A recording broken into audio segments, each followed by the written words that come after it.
RJ lira யூடியூபினர்களுக்கு மற்றும் ஒரு காணொலியூடாக உங்களை நான் சந்திக்கின்றேன். இன்று நான் உங்களை அழைத்துச் செல்வது தென்னாப்பிரிக்காவில் இருக்கும் ஒரு நாடான போட்ஸ்வானா என்னும் நாட்டை பற்றி தான் நான் உங்களை அழைத்துக் கொண்டு செல்கின்றேன். அந்த நாட்டில் இருக்கக்கூடிய அழகான பாதைகளை தான் காண்கிறீர்கள். இங்கு பொதுவாக நீண்ட நீண்ட பாதைகள் இருக்கின்றன. போட்ஸ்வானா என்பது 4 நாடுகளை சூழ உள்ள நாடுதான் போட்ஸ்வானா. உலகிலேயே 4 நாடுகளை எல்லையாக கொண்டு வர நாடு என்றால் அது போட்ஸ்வானா தான்.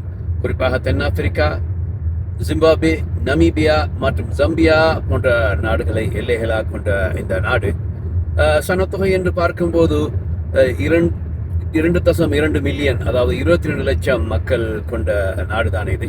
அதே நேரத்தில் வெளிநாட்டவர்கள் 2.5 மில்லியன், அதாவது 25 லட்சம் மக்களை கொண்ட நாடு இது.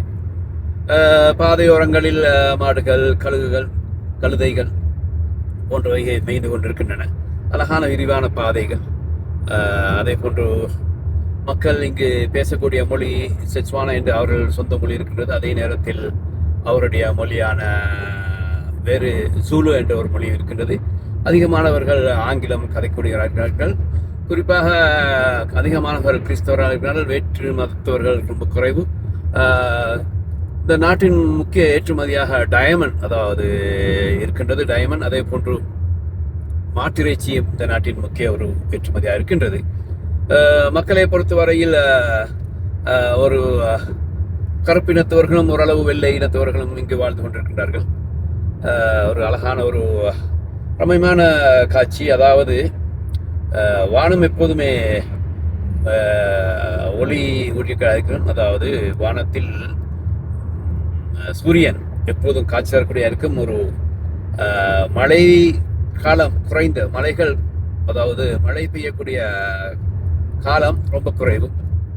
ஆனால் இங்கு ஒரு குடிப்பதற்கு தண்ணீர் ஆறுகளின் மூலமாகவும் குளங்களின் மூலமாகவும் பெறப்படுகின்றது. அதே நேரத்தில் இங்கு மின்சாரம் என்று சொல்லும்போது பிற நாடுகளில் பெறப்படுகின்றது. மின்சாரம் பொதுவாக தென்னாப்பிரிக்கா மற்றும் நமீபியா போன்ற நாடுகளிலிருந்து மின்சாரம் இங்கு கொண்டு வரப்படுகின்றது. பல கனிப்பொருட்களை கொண்ட நாடு இது.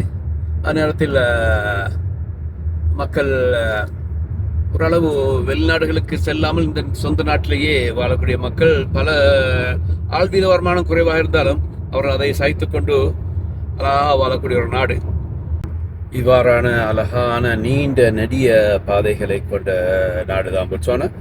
ஒரு விடயம் நாம் கவனிக்க வேண்டும் என்னவென்றால், இந்த நாட்டை பொறுத்த வரைக்கும் அதிக வேக பாதைகள் இருந்தாலும் அதுக்கு எந்த விதமான கட்டணங்கள் செலுத்த வேண்டிய தேவையில்லை. மற்ற நாடுகளை போட்டு, குறிப்பாக இலங்கை, இந்தியா, ஜப்பான் போன்ற மற்றும் ஐரோப்பிய நாடுகள் அதிகமாக அதிவேக பாதைகள் பயணம் செய்யும்போது நாங்கள் கட்டணங்கள் செலுத்த வேண்டும். ஆனால் இந்த நாட்டை பொறுத்த வரைக்கும் அவ்வாறான கட்டணங்கள் எதுவும் அறவிடப்படாமல் இருப்பது ஒரு பெரிய ஒரு நன்மைக்குரிய விஷயம். அதை நன்றி சொல்லக்கூடிய ஒரு விடயம். பாருங்கள், அழகான அமைப்பில் இருக்கின்றது பாதைகள். ஆமாம், இங்கு போட்ஸ்வானை பொறுத்த வரைக்கும் நேர்வழிகள் போன்று மலை பிரதேசங்களும் இருக்கின்றன. இங்கே பார்க்கும்போது உங்களுக்கு விளங்குகின்றது தூரத்தில் மலைகள் இருக்கின்றன. இவரான ஒரு அழகான ஒரு நாடு தான் இந்த போட்ஸ்வானா.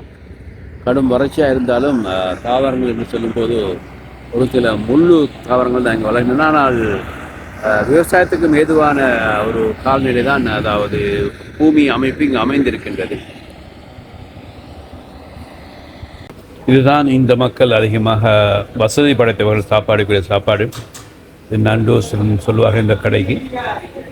ரெஸ்டாரண்ட் இது கோழியை, அதாவது பிராய் மாதிரி பண்ணி கோழியை பண்ணி எடுப்பாங்க, சிக்கன். அந்த நேரத்தில் பாருங்கள் ரெஸ்டாரண்ட் எப்படி இருக்குது. இந்த மாதிரி அமைந்திருக்கு இந்த ரெஸ்டாரண்ட். பொதுவான சாப்பாடு கோழி அதிகமாக இங்கே பயன்படுத்தப்படும் இந்த சாப்பாடுகளை. ஆமாம், நகர்ப்புறங்களை பார்க்கும்போது இவ்வாறான வாகனங்கள் அங்கங்கே செல்வதை காணலாம். அதே போன்று பெட்ரோல் நிரப்பு நிலையங்கள் தான் நன்கு செல்லும் உணவகம். இவ்வாறு நகர்ப்புற பாதைகள் அமைந்திருக்கின்றன.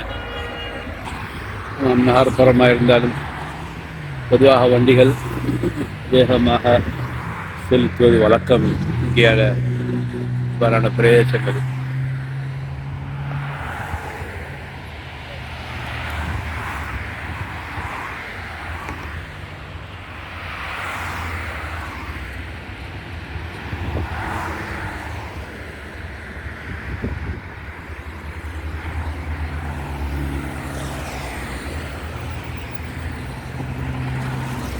இங்கே பொதுவாக அரச பேருந்துகளை காண முடியாது. தனியார் பேருந்துகள், அவ்வாறான பேருந்துகள் தான் இங்கு இருக்கின்றன. அரச பேருந்துகளை. நன்றி. மற்றும் ஒரு காலையில் உங்கள் அனைவரும் சந்திக்கும் வரை